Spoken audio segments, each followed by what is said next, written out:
بسم اللہ الرحمن الرحیم الحمدللہ رب العالمین والصلاة والسلام علی سید الانبیاء والمرسلین وعلی آلہ واصحابہ ومن تبعہم بإحسان الی یوم الدین اما بعد۔ البرکہ بینک پاکستان لمیٹڈ نے یہ آپ کے لیے رمضان کے مہینے میں ایک خصوصی سلسلہ جاری کیا ہے، اور اس میں یہ کہا گیا ہے کہ ہم زکوٰۃ کی تفصیلات کچھ آپ کے سامنے بیان کریں۔ زکوٰۃ اسلام کا بنیادی طور پر تیسرا رکن ہے۔ شہادت، اللہ تعالیٰ کی گواہی اور جناب نبی کریم صلی اللہ علیہ وسلم کی رسالت کی گواہی، اور نماز کی اقامت کے بعد جو تیسرا بڑا رکن اسلام کا ہے وہ زکوٰۃ ہے۔ اور قرآن کریم میں بے شمار مقامات، بلکہ 70 سے زائد مقامات پر جو ہے وہ زکوٰۃ کو نماز کے ساتھ ذکر کیا گیا ہے۔ چنانچہ اقیموا الصلاۃ وآتوا الزکاۃ آپ نے قرآن کریم میں کئی جگہ پڑھا ہوگا۔ اور بات سمجھ میں بھی اس طرح آتی ہے کہ دیکھیں، نماز وہ ہے کہ جس میں انسان اللہ تعالیٰ کے حضور اپنی جسمانی اعضاء و جوارح کے ذریعے سے اپنی عجز و نیاز پیش کرتا ہے۔ وہ اللہ تعالیٰ کے حضور کھڑا ہوتا ہے، رکوع میں جاتا ہے، سجدے کرتا ہے، اس کے آگے دعائیں مانگتا ہے۔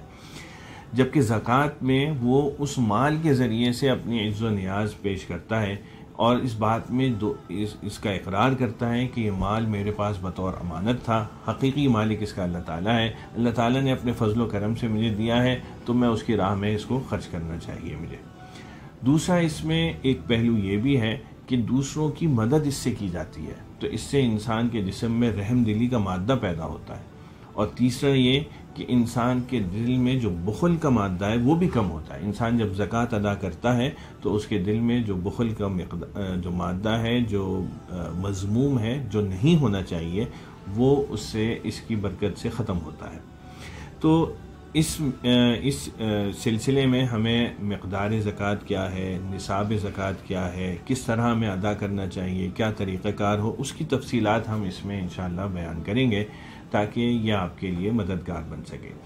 ان ویڈیوز کے میں آپ یہ تو نہیں ہو سکتا کہ ہر شخص اپنی پوری زکوٰۃ کی کیلکولیشن اسی طرح یا اچھی طرح سمجھ اسی ویڈیوز کی بنیاد پر ادا کر سکے۔ ہو سکتا ہے اس کو بعض دفعہ مفتیان کرام کی مدد کی ضرورت پڑے، اور ایسا ہونا بھی چاہیے کہ جب ہم اپنی زکوٰۃ کی کیلکولیشن کریں تو مستند علماء کرام سے اپنی اس کے بارے میں رہنمائی بھی لیں، تاکہ ہم کہیں غلطی پر نہ ہوں یا ہم سے کوئی چیز رہ نہ رہی ہو۔ تو کیونکہ ہر شخص کی مقدار زکوٰۃ دوسرے سے بالکل مختلف ہوتی ہے، کسی کے پاس کم ہوتے ہیں، کسی کے پاس زیادہ ہوتے ہیں، کسی کے پاس مختلف نوعیتوں کی چیزیں ہوتی ہیں جن پر زکوٰۃ آتی ہے، لہٰذا ان سب کا احاطہ ہم اپنی اس ویڈیو میں تو نہیں کر سکتے، لیکن مقصد یہ ہے کہ بہت حد تک آپ کی مدد ہو سکے۔ ہو سکتا ہے بہت سے لوگ ایسے ہوں کہ جو اس سیریز کی بنیاد پر ہی اپنی زکوٰۃ کو ادا کر سکیں، لیکن ایسے بھی بہت سے ہوں گے جن کو حضرات علماء کرام کے پاس جا کر مزید رہنمائی لینی ہوگی۔ تو ہمارا صرف مقصد یہ ہے کہ اس میں ایک مدد لوگوں کی ہو سکے، اور انتہائی اہم جو فریضہ ہے اس کے جو بہت اہم نکات ہیں ان کو روشنی ڈالی جائے، تاکہ آپ کے سامنے واضح طور پر صورتحال سامنے آئے، اور زکوٰۃ کی جو فریضہ ہے اس کو بہتر سے بہتر طور پر ہم ادا کر سکیں۔ اللہ تعالیٰ اس ادائیگی کو، اس زکوٰۃ کے فریضے کو صحیح طور پر سمجھنے کی اور اس کو حساب کرنے کی اور اس کو پھر ادا کرنے کی ہمیں صحیح طور پر توفیق عطا فرمائے۔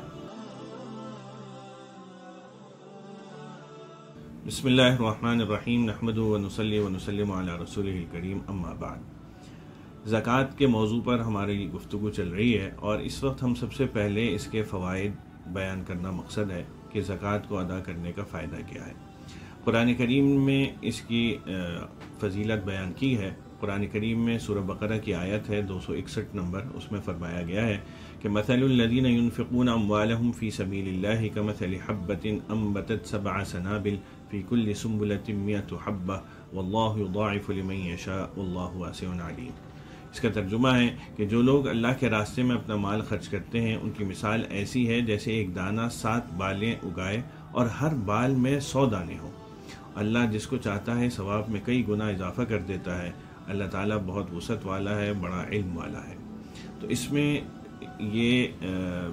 ابھارا گیا ہے لوگوں کو کہ اپنا مال خرچ کرو تو تمہیں ایک کے بجائے، خرچ تم ایک کرو گے لیکن ایک کے بجائے 700 گنا ثواب تک تمہیں ملے گا۔ اسی طرح حدیث شریف میں بھی اس کی بڑی فضیلت آئی ہے۔ چنانچہ حدیث شریف میں آتا ہے، حضرت ابو ہریرہ رضی اللہ عنہ کی روایت ہے جو کہ بخاری و مسلم میں آتی ہے، کہ کہ عن ابی ہریرہ رضی اللہ عنہ قال قال رسول اللہ صلی اللہ علیہ وسلم قال اللہ تعالی انفق یا ابن آدم انفق علیک، یعنی حضرت ابو ہریرہ رضی اللہ عنہ سے روایت ہے کہ جناب نبی کریم صلی اللہ علیہ وسلم نے فرمایا کہ اللہ تعالیٰ نے فرمایا ہے کہ اے آدم کی اولاد، تم ضرورت مند لوگوں پر خرچ کرو، میرے ضرورت مند بندوں پر خرچ کرو، اپنی کمائی خرچ کرو تو میں اپنے خزانے سے تمہیں دیتا رہوں گا۔ تو اس سے پتہ چلا کہ انسان کو دوسروں کی ضرورت پر اگر خرچ کرے گا تو اس سے یہ نہیں ہے کہ اس کے پیسے میں کمی آ جائے گی، حالانکہ ظاہری طور پہ ایسے ہی ہوگا کہ آپ کے مال میں کمی آ رہی ہوگی۔ کسی کے پاس 1000 روپے ہیں، اس نے 200 روپے خرچ کر دیے تو اب اس کے پاس 800 روپے رہ جائیں گے، لیکن اللہ تعالیٰ کے اور آپ علیہ الصلوۃ والسلام کے فرمان کے مطابق یہ مال میں اتنی برکت ہوگی کہ اس کو یہ کمی ایسی محسوس نہیں ہوگی یا اس کمی کی وجہ سے اس کو نقصان نہیں ہوگا۔ اور آپ نے اپنی عام زندگی میں اس کے بے شمار نمونے دیکھے ہوں گے۔ آپ نے یہ ضرور دیکھا ہوگا کہ سود خور جو ہے وہ بینکرپٹ ہو جاتا ہے، دیوالیہ ہو جاتا ہے، لیکن آج تک کبھی یہ نہیں دیکھا ہوگا کہ کوئی شخص جو زکوٰۃ وقت پہ ادا کرتا ہو، صدقہ و خیرات کرتا ہو، وہ بینکرپٹ ہو گیا ہو یا دیوالیہ ہو گیا ہو۔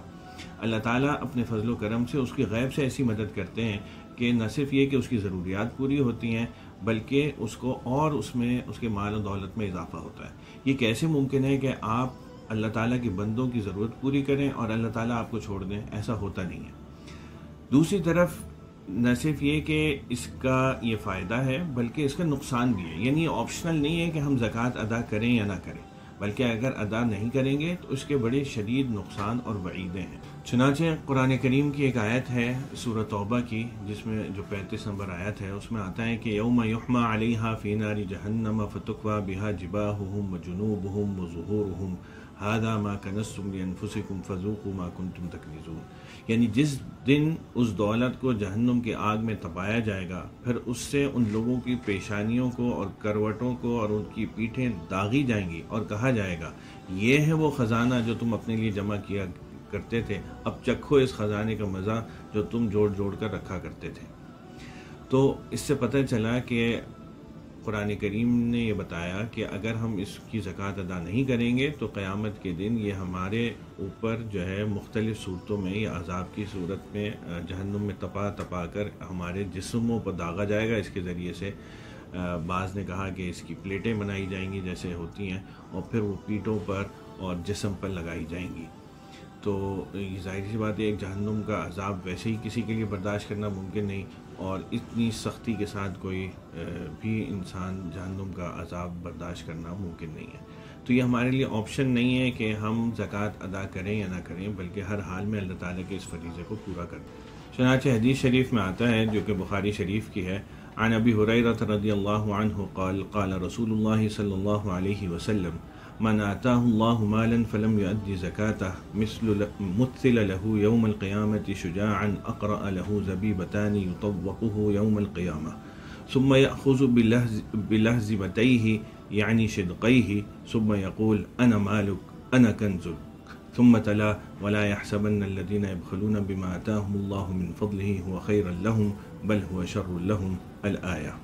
اس حدیث کا ترجمہ یہ ہے کہ حضرت ابو ہریرہ رضی اللہ عنہ سے روایت ہے کہ جناب نبی کریم صلی اللہ علیہ وسلم نے ارشاد فرمایا کہ جس آدمی کو اللہ تعالیٰ نے دولت عطا فرمائی پھر اس نے اس کی زکوٰۃ ادا نہیں کی تو وہ دولت قیامت کے دن اس آدمی کے سامنے ایسے زہریلے ناک کی شکل میں آئے گا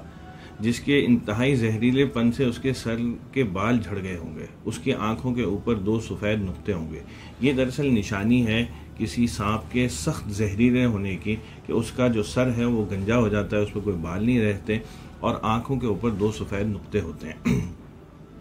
تو یہ انتہائی زہریلا سانپ جو ہے وہ سمجھا جاتا ہے۔ وہ سانپ زکوٰۃ ادا نہ کرنے والے یعنی بخیل شخص کے گلے میں توق بنا دیا جائے گا، اس کے گلے میں یعنی لپٹ جائے گا، اور پھر وہ اس کی دونوں ان بانچھوں کو پکڑے گا اور کاٹے گا اور کہے گا کہ میں ہوں تیری دولت، میں ہوں تیرا خزانہ، اور یہ اس کو سزا مل رہی ہوگی زکوٰۃ ادا نہ کرنے پر۔ اور اس بات کو ارشاد فرمانے کے بعد جناب نبی کریم صلی اللہ علیہ وسلم نے یہ آیت تلاوت فرمائی کہ وَلَا يَحْسَبَنَّ الَّذِينَ يَبْخَلُونَ بِمَا آتَاهُمُ اللَّهُ مِنْ فَضْلِهِ هُوَ خَيْرًا لَهُمْ بَلْ هُوَ شَرٌّ لَهُمْ سَيُطَوَّقُونَ مَا بَخِلُوا بِهِ يَوْمَ الْقِيَامَةِ۔ اس کا ترجمہ ہے کہ جو لوگ اس مال میں بخل سے کام لیتے ہیں جو انہیں اللہ تعالیٰ نے اپنے فضل سے عطا فرمایا ہے، وہ ہرگز یہ نہ سمجھیں کہ ان کے لیے یہ کوئی اچھی بات ہے۔ اس کے برعکس یہ ان کے حق میں بہت ہی بری بات ہے۔ جس مال میں انہوں نے بخل سے کام لیا، وہ قیامت کے دن ان کے گلے کا طوق بنا دیا جائے گا۔ تو گویا آپ نے بتایا کہ یہ بات قرآن کریم میں بھی آئی ہوئی ہے کہ یہ مال طوق بنایا جائے گا، اور اس کی تشریح آپ علیہ السلام نے فرمائی کہ وہ ایک زہریلے ناگ کی صورت میں بنے گا جو انسان کی بانچیں جو ہے مسلسل کاٹ رہا ہوگا۔ اور آپ کو پتہ ہے کہ اگر سانپ ذرا بھی زہریلا ہو اور وہ کاٹے تو کتنا موذی بنتا ہے وہ، جبکہ یہ تو اتنا زہریلا ہے کہ اس سے زیادہ زہریلا ناگ ہی کوئی نہیں ہوگا۔ اور جب وہ انسان کی بانچیں جو کہ انسان کے منہ کا حصہ ہے، جو سب سے نازک سمجھا جاتا ہے، اگر اس کو کاٹے گا تو اس کی تکلیف اور اس میں جو اذیت ہوگی اس کو بیان کرنا اور اس کو سوچنا بھی شاید مشکل ہے۔ ان احادیث اور قرآنی آیات کے پیش نظر جو ہمارے سامنے آئیں، اس سے ہمیں یہ پتہ چلتا ہے کہ ہمیں یہ زکوٰۃ خوش دلی سے ادا کرنی چاہیے اور بخل سے کام نہ لیں تاکہ ہم اس کی وعیدوں سے بچ سکیں۔ بسم اللہ الرحمن الرحیم، نحمدہ ونصلی ونسلم علی رسولہ الکریم۔ ہم زکوٰۃ کے موضوع پر گفتگو کر رہے تھے۔ اب تک آپ کے سامنے اس کی فوائد، نقصانات اور وعیدیں آ گئی ہیں۔ آج ہم اس کا مقصد یہ ہے کہ ہم زکوٰۃ کس طریقے سے ادا کریں، اس کو بیان کیا جائے۔ چنانچہ زکوٰۃ ادا کرنے کا طریقہ یہ ہے کہ انسان سب سے پہلے یہ دیکھے کہ وہ مقدار زکوٰۃ یعنی نصاب کے بقدر مال کا مالک بنتا کب ہے۔ آج کل جو نصاب مقدار زکوٰۃ کی جو نصاب ہے وہ 52.5 تولہ چاندی ہے، جس کی کل قیمت آج کل کے اعتبار سے تقریباً 1,35,000 روپے بنتی ہے۔ جب انسان کے پاس، کسی بھی انسان، چاہے وہ مرد ہو یا عورت، بس ضروری یہ ہے کہ وہ عاقل ہو، بالغ ہو، مسلمان ہو، چاہے وہ مرد ہو یا عورت ہو، اگر اس کے پاس یہ مقدار اتنی آ گئی تو اس کو اس تاریخ کو نوٹ کر لینا چاہیے کہ میرے پاس آج مقدار نصاب کے بقدر پیسے آ گئے ہیں۔ یہ ہر انسان کے پاس مختلف حالات میں آتے ہیں۔ بعض دفعہ وراثت کی وجہ سے کسی کے پاس اتنے پیسے آ جاتے ہیں، بعض دفعہ کسی کے ہدیے تحفے کی وجہ سے آ جاتے ہیں، بعض دفعہ انسان ملازمت کرتا ہے تو اس میں آ جاتے ہیں، بعض دفعہ شادی کے عمل میں جاتا ہے تو اس کے پاس اتنی رقم آ جاتی ہے۔ تو انسان کے لیے ضروری ہے کہ اس تاریخ کو نوٹ کر لیں۔ اگر اس نے نوٹ نہیں کی ہوئی تو پھر ایک اندازے سے کرے، جیسے کہ ہمارے یہاں عموماً طور پر لوگ یکم رمضان اپنی تاریخ مقرر کرتے ہیں اور پھر اسی کے مطابق اپنی زکوٰۃ ادا کرتے ہیں۔ تو اس میں بھی کوئی حرج نہیں ہے کہ اگر یہ پتہ ہو، لیکن یہ جو تاریخ ہمیں لینی ہے وہ قمری سال کی لینی ہے، شمسی سال کی نہیں لینی، اس لیے کہ شمسی سال جو ہے وہ بڑا ہوتا ہے اور قمری سال چھوٹا ہوتا ہے۔ تو ہم نے قمری سال کی تاریخ مقرر کر کے اپنی زکوٰۃ کی کیلکولیشن کرنی ہے۔ ایک دفعہ جب یہ آ گیا کہ میرے پاس اتنے 1,35,000 روپے موجود ہیں اور اس پہ سال گزر گیا، اب یہ نہیں دیکھنا کہ ہر مال پہ سال گزرا ہے کہ نہیں گزرا، بلکہ وہ تاریخ مقرر ہو گئی، جیسے کسی کی یکم رمضان ہے تو اب یکم رمضان کو وہ چیک کرے گا کہ میرے پاس پیسے کتنے ہیں، یہ نہیں دیکھے گا کہ وہ پیسے کب آئے۔ اگر 1,35,000 روپے اس کے پاس اس سے زیادہ موجود ہیں تو وہ ان سب کو کیلکولیٹ کرے گا، اور کیلکولیٹ کرنے میں 5 چیزیں پیش نظر رہیں گی: سونا، چاندی، نقد رقم، وہ اثاثے جو اس نے بیچنے کی نیت سے لیے تھے، اور وصولیابیاں یا ریسیویبلز، ان 5 کو کیلکولیٹ کرے گا اور زکوٰۃ ادا کرے گا۔ یہ چاہے مرد ہوں یا عورت ہوں، دونوں کو الگ الگ اپنی کیلکولیشن کرنی ہوگی۔ یہ نہیں ہوگا کہ بیوی کی زکوٰۃ جو ہے وہ مرد کیلکولیٹ کرے یا شوہر اس کا کیلکولیٹ کرے۔ ہاں، وہ اپنی اس کو وکیل بنا سکتا ہے، خاتون اپنے شوہر کو وکیل بنا سکتی ہیں اور وہ اس کی طرف سے ادا بھی کر سکتے ہیں، لیکن کیلکولیشن دونوں کی الگ الگ ہوگی۔ شوہر کی الگ ہوگی، بیوی کی الگ ہوگی، والد، بیٹے، دادا، دادی، نانا، ہر ایک کی الگ الگ کیلکولیشن ہوگی، اور وہ اپنی زکوٰۃ کی کیلکولیشن کے بقدر جو ان کی زکوٰۃ نکلتی ہوگی وہ ادا کرنا ضروری ہوگا۔ یہ شوہر اور بیوی کی جب الگ الگ ہوگی، اس کی مقدار کیا ہے؟ تو اس کی 2.5% جو ہے وہ زکوٰۃ ادا کرنی ہوتی ہے، یعنی اگر کسی کے پاس 1,00,000 روپے ہیں تو اس پر 2,500 روپے زکوٰۃ جو ہے وہ لاگو ہوگی۔ تو 2.5% جو ہے وہ زکوٰۃ کی مقدار ہے۔ جو بھی اس کے وہ کیلکولیشن بنے گی اس میں سے 2.5% جو ہے وہ زکوٰۃ ادا کرنی ہوگی، یعنی 100 روپے میں صرف 2.5 روپے۔ یہ زکوٰۃ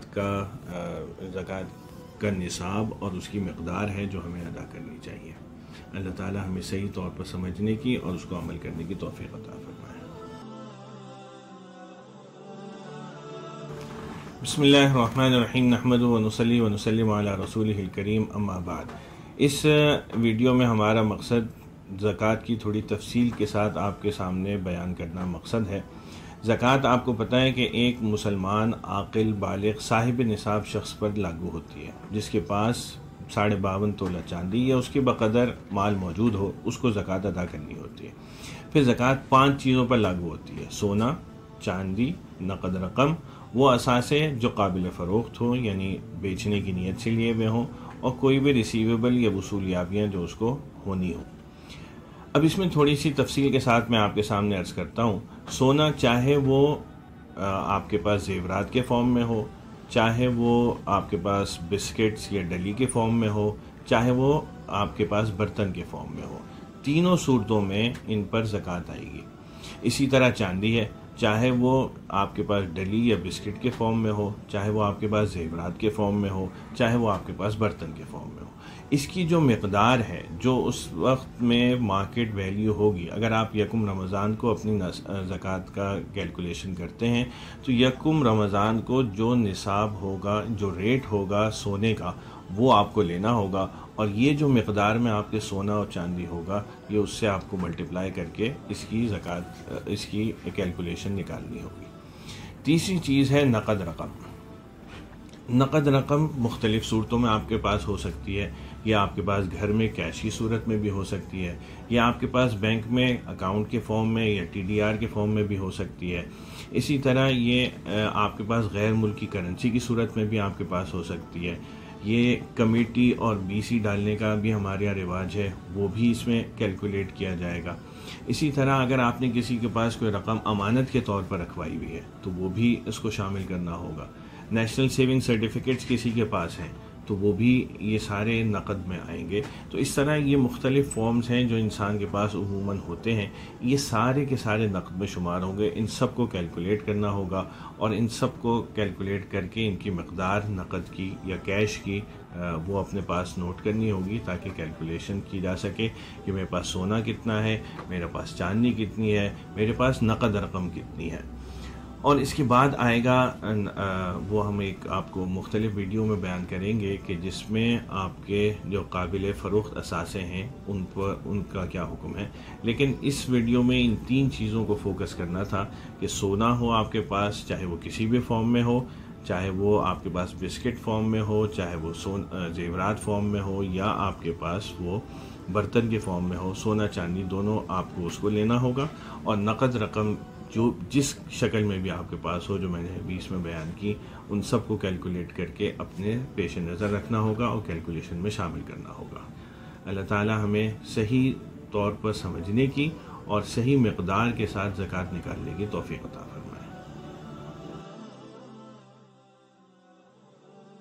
بسم اللہ الرحمن الرحیم نحمد و نصلی و نسلم علی رسولہ الکریم اما بعد۔ ہم نے پچھلی ویڈیو میں زکوٰۃ کے جو 5 چیزیں جن پر ہمیں کیلکولیشن کرنی ہوتی ہے، سونا، چاندی اور نقد رقم، اس کے بارے میں تفصیل بیان کر دی تھی۔ اس میں جو ریمیننگ 2 چیزیں ہیں، جو بقیہ 2 چیزیں ہیں، ان کو بیان کرنا مقصد ہے۔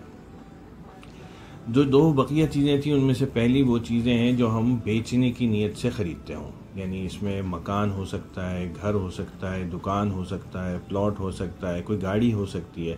یہ اگر ہم نے بیچنے کی نیت سے خریدی ہے تو اس پہ بھی زکوٰۃ آئے گی، اور یہ اس دن کی مارکیٹ ویلیو کے اعتبار سے ہمیں زکوٰۃ نکالنی ہوگی۔ اگر میں نے کوئی گھر جو ہے وہ 1 کروڑ روپے کا پہلے خریدا تھا، جو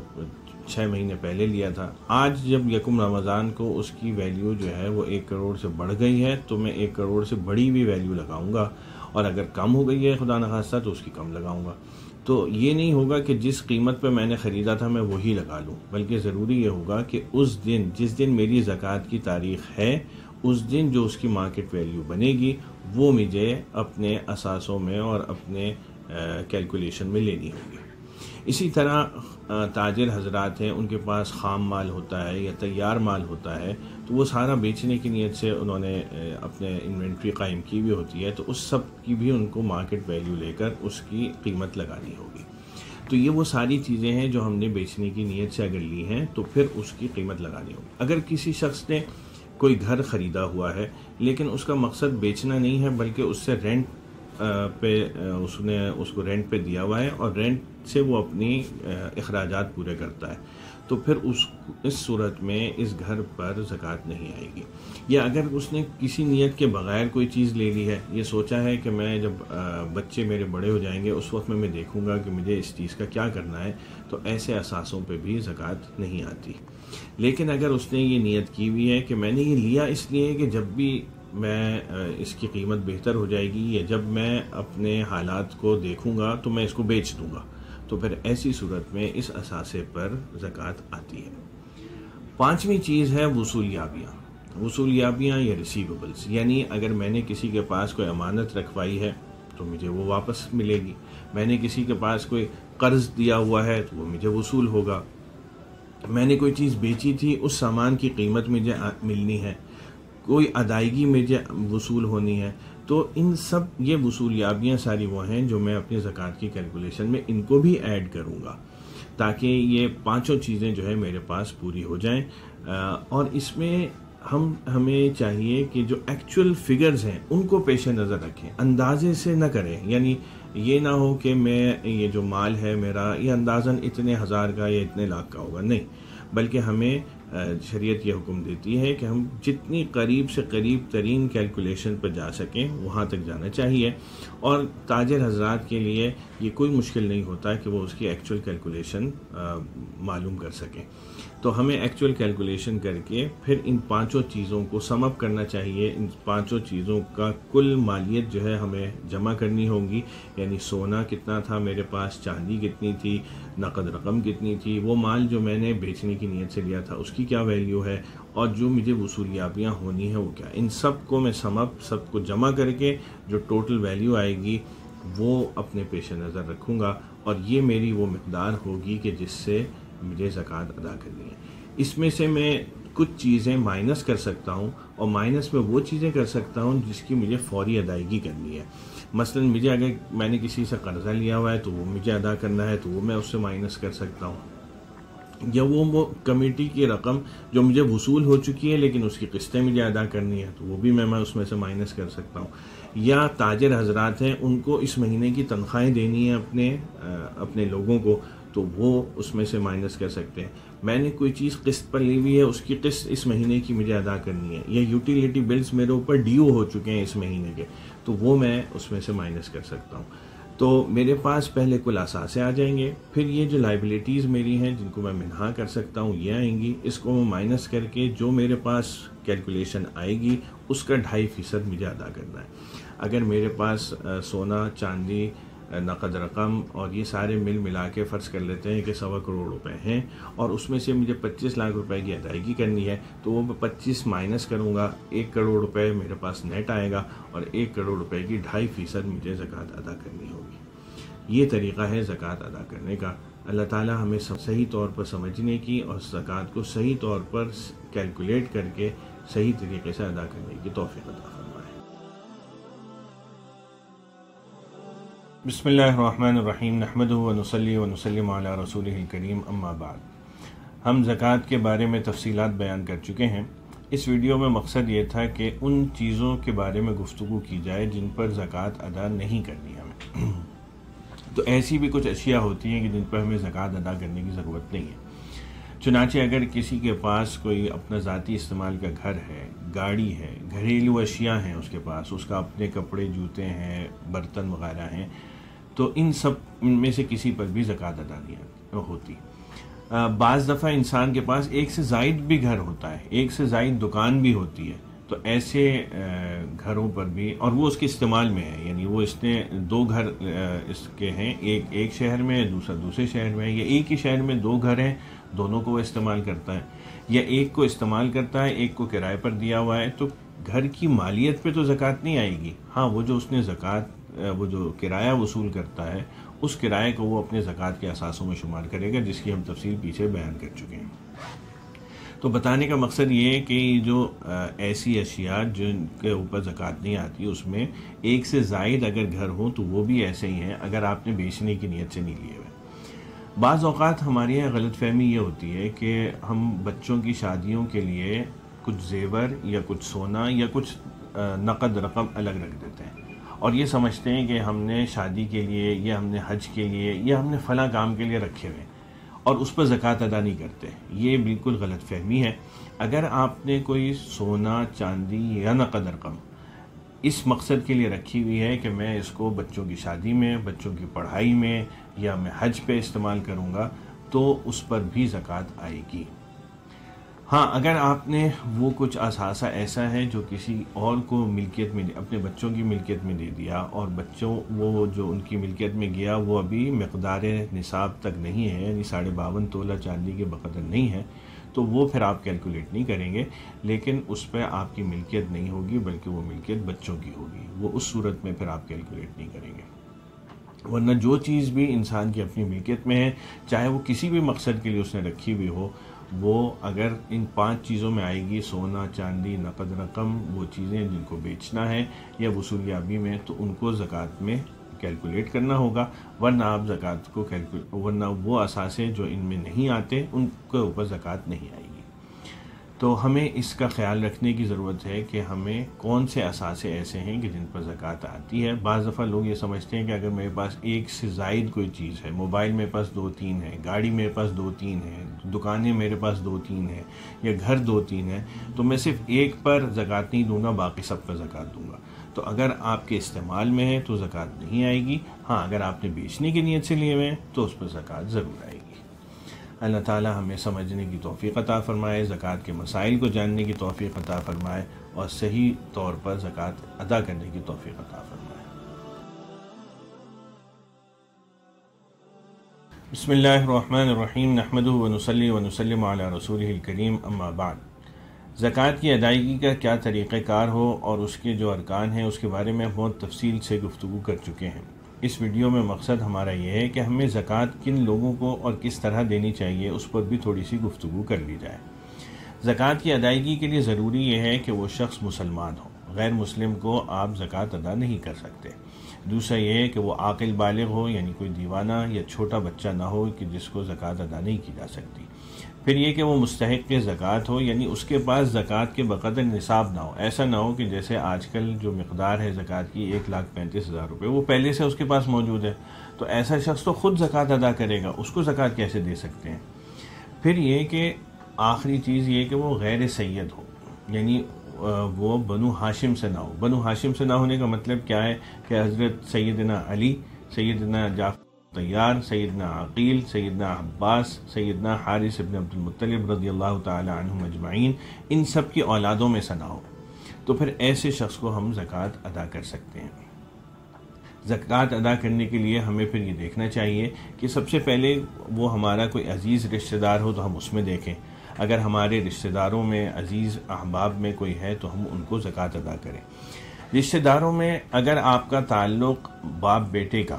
نہیں ہے، یعنی بنوت کا نہیں ہے، یعنی آپ کے والد، دادا، نانا، ان کو زکوٰۃ نہیں ادا کی جا سکتی. بیٹے، پوتے، نواسے، نواسی، ان کو زکوٰۃ نہیں ادا کی جا سکتی. اور اسی طرح میاں بیوی آپس میں ایک دوسرے کو زکوٰۃ نہیں ادا کر سکتے. باقی کوئی رشتہ جو ہے وہ زکوٰۃ دینے سے مانع نہیں ہے. آپ دوسرے کسی بھی رشتہ دار کو زکوٰۃ ادا کر سکتے ہیں، چاہے وہ چچا ہوں، چاہے وہ پھپھی ہوں، چاہے وہ خالہ ہوں، چاہے وہ ان کی اولادیں ہوں، ان کو زکوٰۃ ادا کی جا سکتی ہے. بلکہ بہتر یہ ہے کہ ایسے عزیز رشتہ دار جو کہ مستحق ہوں ان کو زکوٰۃ ادا کریں اور اس میں صلہ رحمی کی بھی نیت کریں تو دگنا ثواب ملے گا. زکوٰۃ کی ادائیگی کا بھی ثواب ملے گا اور صلہ رحمی کا بھی ثواب ملے گا.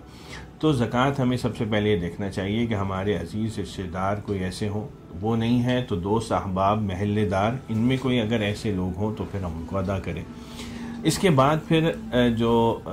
سب سے بہتر طریقہ ہے زکوٰۃ ادا کرنے کا، وہ مدارس دینیہ ہیں جو کہ دنیا، پاکستان بھر میں اور ان کی وجہ سے دنیا بھر میں دین کا فیض جاری ہے اور لوگ ان سے دین کی معلومات حاصل کرتے ہیں اور دین کے افراد کا یہ دنیا میں پھیلا رہے ہیں. اس کے علاوہ دوسرے ادارے بھی ہوتے ہیں کہ جو کہ فلاحی کام کر رہے ہیں، ان کو بھی زکوٰۃ ادا کی جا سکتی ہے، لیکن اس میں پیش نظر یہ ضرور ہمیں دیکھنا ہوگا کہ ان کے پاس کوئی باقاعدہ نظم بھی ہے کہ نہیں ہے. بعض ادارے اپنے پاس کوئی باقاعدہ زکوٰۃ ڈسٹریبیوشن کا نظم نہیں ہوتا ان کے پاس، لیکن زکوٰۃ لے لیتے ہیں. ایسے اداروں کو ہرگز زکوٰۃ نہیں دینی چاہیے اور اس صورت میں آپ کی زکوٰۃ ادا نہیں ہوگی. نہ صرف یہ کہ ان کے پاس کوئی نظم ہو بلکہ کوئی مستند اسکالر ان کے پاس ہو، کوئی مفتی صاحب ان کے ساتھ وابستہ ہوں جو اس سارے نظم کی نگرانی بھی کر رہے ہوں، انہوں نے کوئی نظم بنا کے بھی دیا ہوا ہو اور اس کی نگرانی بھی کر رہے ہوں۔ صرف ایسے اداروں کو زکوٰۃ کی رقم ادا کرنی چاہیے۔ ہمارے یہاں ایسے ادارے بھی بہت سارے ہیں، بہت سارے ہسپتال اور بہت سارے دوسرے ایسے فلاحی کام کرنے والے ادارے ہیں جنہوں نے باقاعدہ اپنے سے وابستہ مفتی حضرات کو اپنے ساتھ شامل کیا ہوا ہے، جنہوں نے اس کا نہ صرف نظم بنایا ہے بلکہ اس کی نگرانی بھی کرتے ہیں۔ تو ایسے لوگوں کو زکوٰۃ ادا کرنے میں اس میں کوئی حرج نہیں۔ دوسرا یہ کہ جیسے میں نے عرض کیا کہ ہم اپنے عزیز رشتہ داروں کو یا کسی دوست احباب کو بھی زکوٰۃ دے سکتے ہیں، تو ان کو یہ بھی کہنے کی ضرورت نہیں ہے کہ یہ زکوٰۃ کی رقم ہے، بلکہ ہم ہدیہ، تحفہ، عیدی اس عنوانات سے بھی ان کو زکوٰۃ دے سکتے ہیں تاکہ ان کی عزت نفس بھی برقرار رہے اور ان کو یہ ہٹ نہ پڑے کہ یہ ہمیں زکوٰۃ کی رقم دی جا رہی۔ تو بڑے اچھے عنوانات سے بھی یہ زکوٰۃ ادا کرنے میں کوئی حرج نہیں ہے۔ پھر زکوٰۃ صرف نقد کی صورت میں ہی ادا کرنا ضروری نہیں ہے، بلکہ یہ بہت سارے لوگ جیسے راشن کی صورت میں ادا کرتے ہیں، وہ بھی دیا جا سکتا ہے، کپڑے کی صورت میں یا کائنز کی صورت میں بھی زکوٰۃ ادا کی جا سکتی ہے۔ دیگر اشیاء میں کوئی ضروری نہیں ہے نقد ہی رقم ادا کی جائے۔ ساتھ ہی ساتھ اس میں ایک بات کی طرف اور بھی میں توجہ دلانا چاہوں گا کہ بعض دفعہ ہم کسی ضرورت مند کی مدد کرتے ہیں تو ہم یہ چاہتے ہیں کہ وہ اسی میں استعمال کرے۔ دیکھیے، زکوٰۃ جس کو ہم ادا کر رہے ہیں اس کے پاس اس کا مالک ہونا بہت ضروری ہے، وہ اس کی ملکیت میں آئے اور وہ جس طرح چاہے استعمال کرے۔ ہاں، یہ ضرور ہے کہ آپ کی خواہش ہو کہ یہ اگر اس نے قرضہ لیا ہوا ہے تو یہ پیسے لے اور قرضہ اپنا ادا کر دے تاکہ قرض کے بوجھ سے آزاد ہو جائے، لیکن اس کو مجبور نہیں کیا جا سکتا۔ اسی طرح بعض دفعہ بعض لوگ یہ کرتے ہیں کہ اگر کسی شخص پر مستحق شخص ہے، اس کے اوپر کوئی لائبلٹی ہے، مثلا اس کی اسکول کی فیس اس کے اوپر لاگو ہے، یا اس کو ڈاکٹر کی کوئی یا ہسپتال کی فیس ادا کرنی ہے، یا کسی کا قرضہ ادا کرنا ہے، تو براہ راست جا کے ہسپتال کو پیسے دے دیے، براہ راست جا کے اسکول کو زکوٰۃ دے دی، یا براہ راست جا کے جس کا وہ مقروض ہے اس کو پیسے دے دیے، تو اس طرح بھی زکوٰۃ ادا نہیں ہوگی، اس لیے کہ یہ پیسے جو زکوٰۃ کی رقم ہے یہ مستحق شخص کے پاس تو پہنچی نہیں، یہ تو کسی اور کے پاس پہنچ گئی، ادارے کے پاس پہنچ گئی، اسکول کے پاس پہنچ گئی، تو وہ تو مستحق زکوٰۃ نہیں ہے۔ لہٰذا ضروری یہ ہے کہ جو شخص مستحق زکوٰۃ ہو اس کو ادا کیا جائے، پھر وہ خود جا کے اپنے جہاں جہاں اس کو ادائیگی کرنی ہے وہ خود کر دے۔ اور اگر وہ نہیں کر رہا تو اس کا یہ مطلب نہیں ہے کہ آپ کی زکوٰۃ ادا نہیں ہوگی۔ آپ اس بات کے ہرگز مکلف نہیں ہوں گے کہ میں جو رقم دے رہا ہوں جس مقصد کے لیے وہ اسی مقصد میں استعمال ہو، وہ کسی اور مقصد میں بھی استعمال کر سکتا ہے۔ اور ملکیت اصل میں کہتے اسی کو ہیں کہ انسان اپنی فری ول سے، اپنی مرضی سے جس طرح اس کو چاہے استعمال کر سکے۔